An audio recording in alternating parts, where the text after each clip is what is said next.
And here we are, everyone. Welcome to LinkedIn Live. Very special presentation today. I'm John Lieberman, VP of Content at Demandbase, and I'm joined by two very special guests, Jocelyn Brown, the Head of Customer Success and Sales at Hypercontext. Hello, Jocelyn.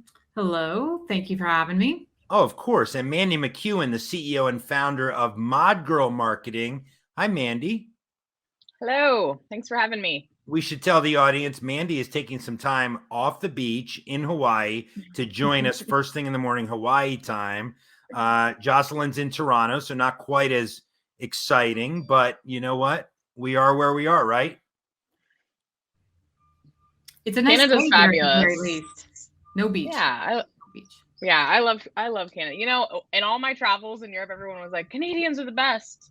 Just got back. Everyone loves Canadians. I'm like, you're right. Canadians are amazing. They are really nice people. They're much. You guys have the best reputation. They are way nicer than us. And so around the world, it's like Canadians are cool. Americans, it's debatable. Yeah, they're much nicer than we New Yorkers. Don't worry about that. Oh man. But let's jump in. You know, we all know this. Our whole audience knows this. There's no candy coating it. The economy is rough right now, right? Companies of all sizes are struggling. You read about layoffs. You read about budget freezes. You read about do more with less. I mean, you name it, you sort of, read about it. And so I wanted to get this group together because what we find at Demandbase is, our customers want to know how to navigate this. Prospects want to know how to navigate this difficult time. And we know it's going to get better because it always does. But when you're in it, it's tough. So I guess, Jocelyn, let me start with you. Talk about some of the challenges that your company and your customers are sort of facing right now. Yeah, happy to. I think what's interesting is I initially started talking to you guys about really how to run really effective sales teams. And I think that the advice is the same in the sense of when you're in an economic downturn. It's sharpening your focus. I think there's a little bit of a freeing element in that you have to say no when you're really focused. You've got to start trimming away the waste. So there's maybe a little bit of a silver lining in here in that the things that you always talk about doing, now's the time to do them, of staying focused, staying aligned, and focusing on your people, especially with all the turmoil in tech. If you work in tech and layoffs are everywhere, you've got to be really checking in, making sure that they understand that they're valuable to you. So a lot of the things that you always say you're going to do, now's the time to really dig in and do them. Make sure people are clear on the goals, make sure they know how their work impacts the whole company, and make sure you're being transparent. Jocelyn, I want to go a little deeper with you there about the sales teams. What are you hearing from the sales teams about what their customers and prospects are telling them? Are they nervous? And how are they dealing with that? I think scrutiny is just that much higher. I think probably across the board for me as a sales leader, but also speaking to my customers, you're dealing with just a way more scrutiny on spend, delays, all of that stuff. So in your sales process, in all those things that, again, you use in the good times, you sharpen them in these kind of tougher times. The sales leaders I've talked to, transparency is at the top of their list. People will make up their own story if you're not actually sharing with them what's going on. And it's not, if you're sharing only rosy pictures, they're going to know that you're not actually sharing the full story. So obviously there's a balance out there, but you need to be clear, you need to communicate often, and you need to be honest about what's going on. And as much as you know about what's going on, nobody knows how long this is going to be or anything like that. But those of us that have lived through a couple of these, that there is another side to this, and the fundamentals and clear communication and really, making time for your people is going to pay out. Mandy, I want to bring you into the conversation. Thanks for being patient. And I want to start with, I know you do a lot of consulting, a lot of talking to all sorts of different folks, marketers, salespeople. What are you hearing and what are you telling them about sort of navigating this downturn that we're living through?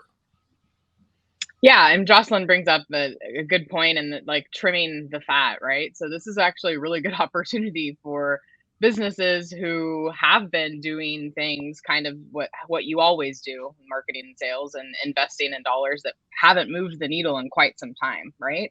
So it's taking a hard look at what are we doing on marketing, on sales, and where can we get more efficient and more effective, and higher, ROI, because a lot of these things that they've been investing in for years, just because it's something that they always have done and they can track it, right?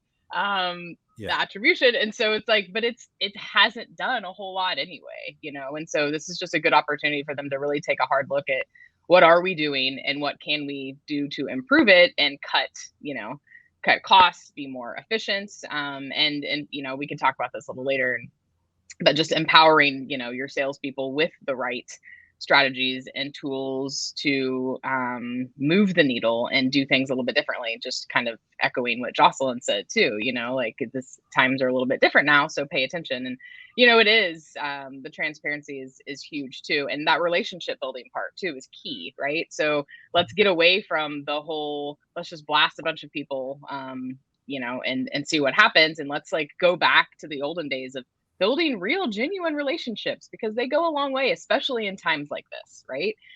Being a real human being and coming from a place of value and genuinely helping people, and not just treating them like a number, like, oh, you're on my list, you're on my account list to target. You and 50 other people on my list, I'm just going to blast out impersonal, messages and all of that, when there's a better, smarter way to do it. And that's like they're kind of forced to do it now, right? To try things a little bit differently, which I think is amazing. So it's unfortunate, the economic downturn, but at the same time, it's a really great opportunity for a lot of companies to start doing things right. So I heard you both echo one thing that I wanted to just kind of follow up on, which is oftentimes marketing and sales teams, they keep doing something despite the fact that it's not showing any results, not driving pipeline, not closing deals, things like that. It's almost like we have short memories, right? Because maybe what we do now during these lean times, we should keep doing after these lean times, and not go back to the wasteful, I'll call it wasteful, programs that don't. So I guess my question is, it's a long-winded way of asking it, but I'll start with you, Mandy. My question is, do we just have short memories? Like, why do we go back to doing things that aren't working? Because it's comfortable, man. That's why, like, it's a really good question, but that's what everyone's comfortable with. And so it's like, it's a little bit uncomfortable to do things new in a new direction, and that it's almost scary. Not to mention, you have this whole element of dark social, right? Which is a big part of what we do. And it's like, you can't really attribute every single tiny little effort to this one channel or this one campaign, right? And so they're used to the old, attribution models of where like all these old school things that are that are bleeding, we can track them though. Like we can see exactly what's happening. So they're scared, and it's not comfortable for them to like try these new things of actually like real human being, like human to human connection and social, and all the things that come with being a modern human first organization. It's just, they're not used to it. And so it's fear, really, is what I think. Jocelyn, what are your thoughts on that? Yeah, I mean, all of those things are true. I think that we need to, part of it's sort of restating what the actual point or goal is. So whether you're using OKRs or whether you've got strategic goals, or however it is that you as a company are coming together to align, that stuff can bleed and get a bit special project when you've got a little bit of extra wealth in there. So getting much crisper and getting people to think very sharply about, how is the thing I'm doing right now lining up with the goals of the company, with the OKRs, with whatever it is you're using as your system. And we can get lax about that at times. And when you're lean, you don't have time to do something that that you can't, if somebody came up to you and asked you, how does that relate to our goal? You just got to cut everything that's not in there. You might want to ask why that's not our goal, but you've just got to cut all those things. So I think the communication and clarity and sharpness around what really matters, it has two effects. One, it'll get rid of some of the noise and to say we do it that way because we've always done it that way. If you can't tie it back to the goal, ditch it. The other thing it'll do is that people need to feel like the stuff they're doing every day makes a difference. And if they're doing stuff that they can't tie directly to what's coming out of their leadership's meetings or town halls or whatever, they're going to start drifting because they're not going to see what their day-to-day, potentially stressful and potentially more work, since they've maybe lost some colleagues, they're just going to disconnect because they can't feel the meaning of it. So if you aren't helping people understand how their effort is contributing, you're going to be at risk of losing their productivity and them altogether, right? So people just need to feel like they're doing the right thing. So we're asking people now to be hyper focused on the top priorities. But the question for each of you, you alluded to it a little bit, Jocelyn, but Mandy, I mean, how do we motivate our teams during these uncertain times? I mean, most people are working remotely, at least most people in our world are working remotely. They're working with fewer resources. As Jocelyn said, maybe some of their colleagues have left the company. And so it's a tough time. So how do we motivate those who are on our teams? What are some tips and tricks to get people to buy in? First of all, I think you need to let them know that they are appreciated. And one of the best ways to do that is to invest in them, invest in your employees. And I know we're talking about, budgets being slashed, but this is where you can, take some of the budget that wasn't moving the needle and hasn't really for years and put it into investing in your employees. Give them, the enablement portion of this is huge. And we're seeing this become a bigger factor in a lot of companies is the enablement departments and sales enablement, in particular is what I'm talking about here. And so empowering them with the right strategies and tools and knowledge to actually get results and move the needle, because it's going to do a couple things. One, it's going to get them up to speed on what they need to be doing, first of all, to make a bigger impact. And two, it's going to increase their loyalty and happiness with your organization because you actually care about investing in them and not just for the company and the brand, but they're going to take all that knowledge and all those skills that they acquired from this, and they're going to take it with them for the life of their career. And so when you do that, you stand out and make them feel like they're actually appreciated, even though times might not be the best right now. They feel like they are seen and heard, and they're, getting the proper tools and resources to do their job the very best possible way they can. Yeah. And I want to remind everybody, you can put comments in the chat. If you have questions, ask them and I will ask them, put them in the chat and I will ask them of Jocelyn and Mandy. So Jocelyn, let me ask you this. What's working for your sales teams right now? I mean, I think that's what everybody wants to know. What is working? And so, for example, Tim, thank you, Tim, for the shout out. Tim Daly put in the comments, Demandbase is awesome. You can actually see who's interested in your software. So obviously what's working for us is kind of doubling down on this idea that Demandbase helps you get hyper-focused on the accounts that are in market, that are interested in whatever it is you have to sell, things like that. But I'm curious, Jocelyn, what is working for your sales teams now, maybe that either didn't work in the past or that particularly is more effective now that we're in a downturn? Again, it's one of those things you should always do, but actually looking for the no. So in order to make sure you're spending time on the right thing, make sure you're not spending time on the wrong thing. And that's where maybe we have short memories. I think you said that before. But no is the second best answer you can get, and maybes will kill you.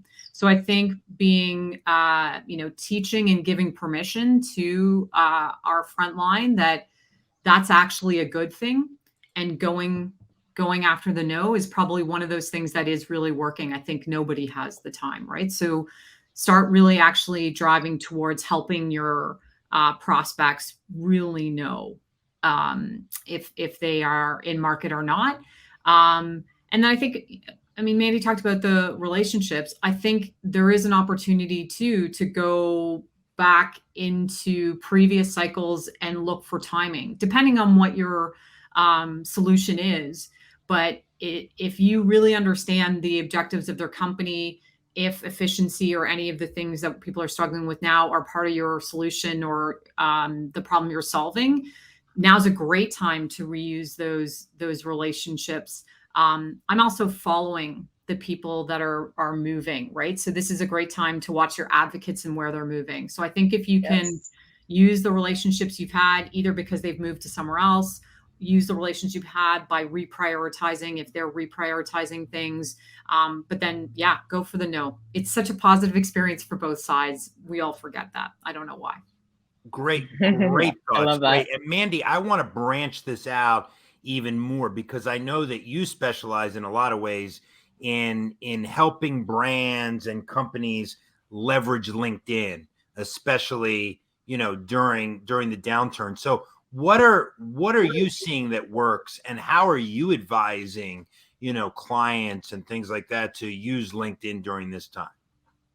Yeah, it really, but what both of you said, right? So we have, you know, these intent-based data, and we have accounts that we're targeting, right? And so it literally is staying in front of them and building real relationships. I mean, that's the number one thing LinkedIn is for. So everyone gets so caught up in the content side of LinkedIn, right? Like, I have to have such amazing content, and that is important, right? Especially on the company side, but that's not what drives the needle when it comes to sales on LinkedIn. Like that helps amplify things, but at the end of the day, it really is relationship building and keeping those relationships, you know, intact. And just like you mentioned, Jocelyn, of, you know, going back and looking at, you know, who you haven't talked to in a while, for example, or who maybe didn't convert, or who you haven't followed up with. I mean, there's so much in the follow-up that I feel like is completely missed by a lot of salespeople. You know, it's just because they're so caught up in doing other things and the new opportunities that they forget on, you know, of how much value is in. And I'm not even talking about just past prospects. I'm talking about just past connections that you maybe haven't talked to in a while, right? Because it's like, we're so connected. Like, we really are a lot smaller than it seems. You know, we are all connected in some way. So when you actually think outside the box, like, okay, like, I need to reconnect with these people, or, you know, so-and-so actually isn't even in my LinkedIn network, but we've been business friends for 10 years. Like, let me, you know, there's so many ways, because then you can start getting a little deeper. Oh, I see you're connected to Susie Smith. I'm actually looking to get in front of her. You know, there's all of these ways that we can indirectly and directly leverage LinkedIn for relationship building, to move the needle and to land more meetings from a sales opportunity. But more importantly, that long-term, you know, affinity that you're going to get brand wise and individual wise with each sales rep when you do keep those relationships. And just like you mentioned, Jocelyn, when people are moving to different companies, guess who they're going to call, you know, when you have built that relationship and you continue to maintain that, you know. So that's what I'm really huge on LinkedIn, is all the possible ways that we can really build relationships, maintain relationships, and leverage them appropriately. And I want to get to Christine's question. It's a good one in 1 second. But you know what? One word I don't think we hear enough these days is empathy. Like, because we really do need to have empathy for our colleagues, for our prospects, for our customers, for those sales teams trying to sell into companies who just laid off maybe 20% of their workforce. I mean, talk about a hard conversation. So, I think empathy is so important, maybe more important now than it's ever been. And you both touched on, you know, the idea of the being human and the humanity of it. And so I would just add the empathy to it as well. Jocelyn, Christine's question is probably a good one for you. What are you seeing with trends in terms of drip and email programs, kind of the most effective channel mix? I'll throw it out there to both of you, but I'll start with Jocelyn if you have thoughts on that. Yeah, I'm not sure if I can say much about trends in that, to be honest. I think Mandy probably pay more attention than I do. I mean, like always, you're experimenting again. People are busy, so persistence is key, but obviously not obnoxious. But certainly people really are sincerely busy. So persistence, but like, I can't come up with the word right now. Thoughtful. Thank you. Persistence. Yes. And also adding value through those interactions, right? So I think maybe your empathy comes in there, where stop thinking too much about the combination of channel mix and otherwise, so much as trying to get some perfect formula, but rather meeting people where they are with value delivered. And that is going to take some persistence, and that's going to take a real mix of things. I think it's how you approach it more than anything. I think to your point about empathy, maybe reviewing some of the language and some of the tone in your existing sequences, and making sure that they're kind of appropriately spaced and have a mix of media. It's probably not a bad time to go and do some dust up of those, especially around the messaging, I think. Well, Mandy, there's so much noise out there. I mean, I don't know about you all, but honestly, I delete probably 90% of my emails before I even read them. I mean, yeah, no, same. I mean, that's the first thing I do in the morning and even throughout the day. Like, because it's almost like you feel like you're inundated with people reaching out, and most of it has nothing to do. I mean, I run a content influencer and social media marketing team, and I'll get emails about, like, for example, like a sales tool or something, which is clearly they don't know anything about what I do. So there's so much noise there. So I'm just curious, Mandy, what's the answer? Yeah. Personalization, for one. I mean, this is what I train sales teams on. It's like, okay, you have these cadences, right? So let's leverage LinkedIn, let's leverage your email cadences, but you've got to personalize what you can, and when you combine both of those on, connecting with someone and emailing them, but the more personal you can get, the more you're going to see, the more responses, like the more people are actually going to reply to you. So we got to get out of these old ways of just blasting the same freaking email that is lame and has bullet points that no one cares about to all these people, because we have subsets that we're going after. We have all these different ICPs. They have different challenges. And so why are we treating them the same? Why are they all getting the same sequences? They shouldn't, not to mention what really moves the needle is when you literally personalize everything, so you have these target accounts and you have these individuals at the accounts that you're targeting. Like, find something to talk about. Look at their LinkedIn profile. There's so many ways that you can just put 1 or 2 lines. It's instantly going to make you stand out, right? And then the other side of that is video. So the question that Christine asked was trends, and one trend that we're seeing is leveraging video inside email, inside LinkedIn messages. And what's crazy is that, like, this is a trend, but if you ask sales teams, I work with a lot of sales teams, right? And like, there's not a lot of people doing this, right? So you might find 1 or 2 people on a sales team that's doing this consistently, but I have yet to find an entire, even 50% of a sales force using videos. They're just not. You might find a handful of people are using it, but the majority aren't. And it's so powerful when you can create, personalized videos to send to people. So those are just a couple of things. Again, I mean, I sound like a broken record here. I'm going back to like human to human connections, human relationships. Like, it's all the same. We got to personalize anything you can do to stand out, send videos, personalize it. And so this is what we're finding. And this is the way that everything is shifting towards, because there is so much noise. And that's how you stand out, is to let people know that I see you as a human being, and I know what you do, and I know your company, and I want to talk to you. I can provide value.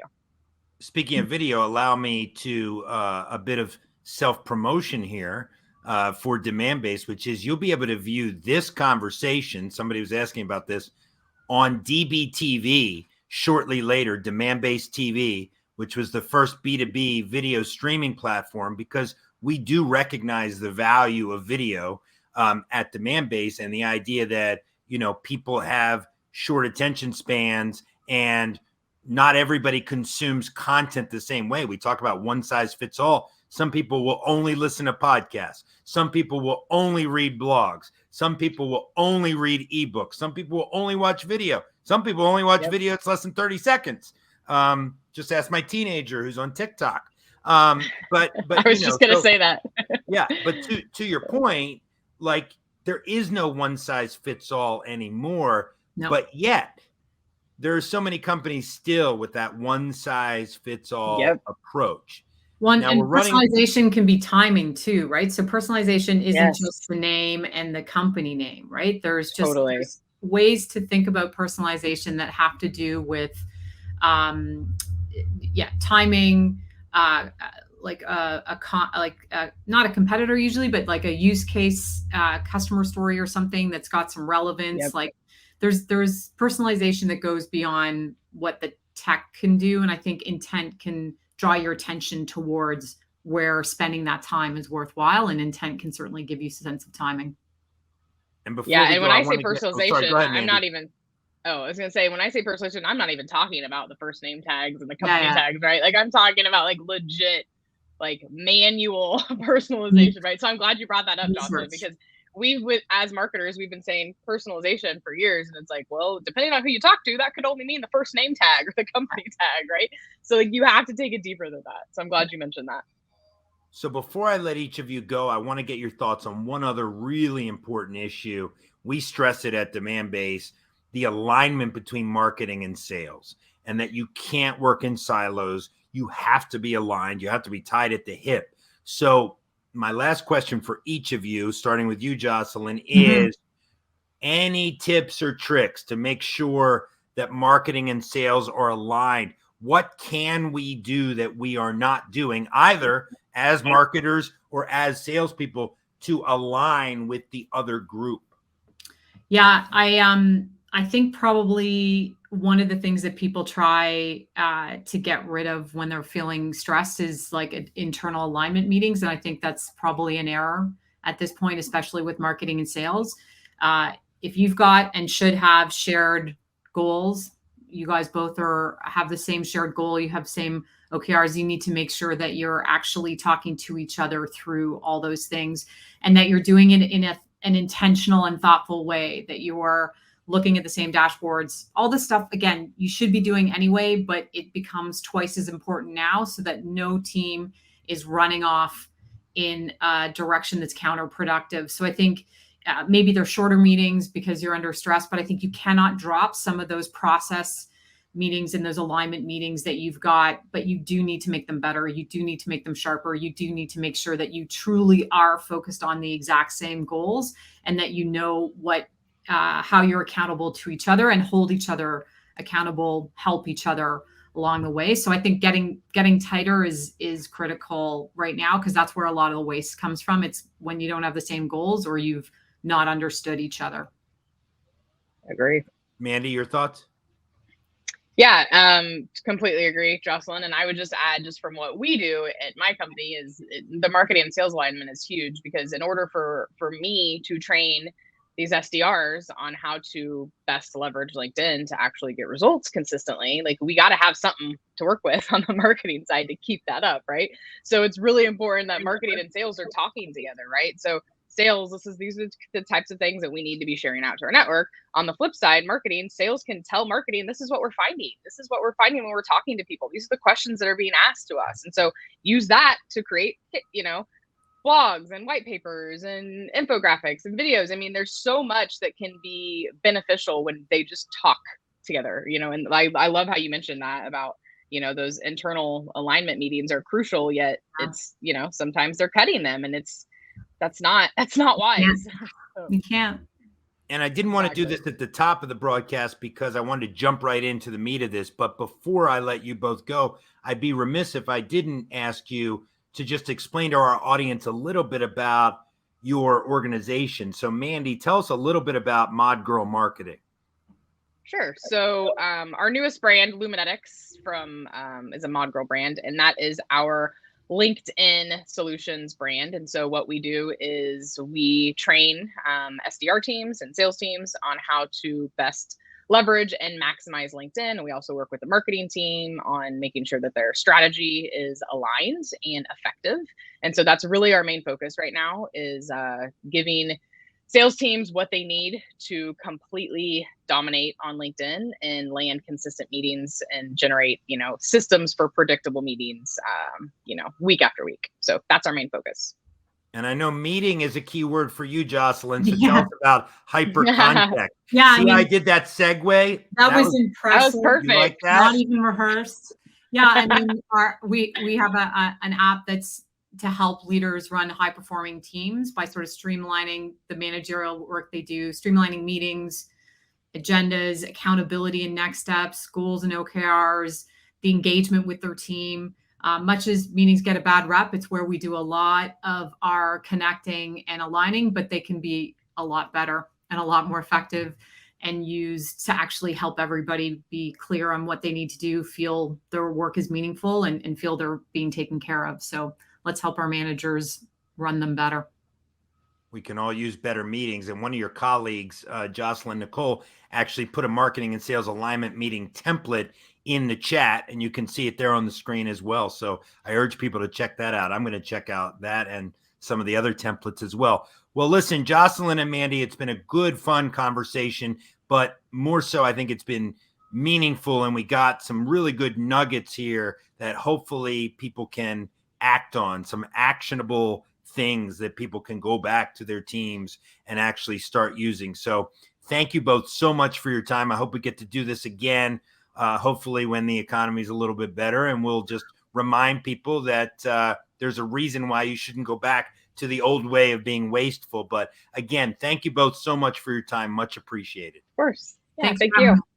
And thank you all for tuning into our LinkedIn Live. And again, you'll be able to see this recording over on DBTV and on social and all sorts of places. So again, thanks so much for spending a half hour with us. We really appreciate it.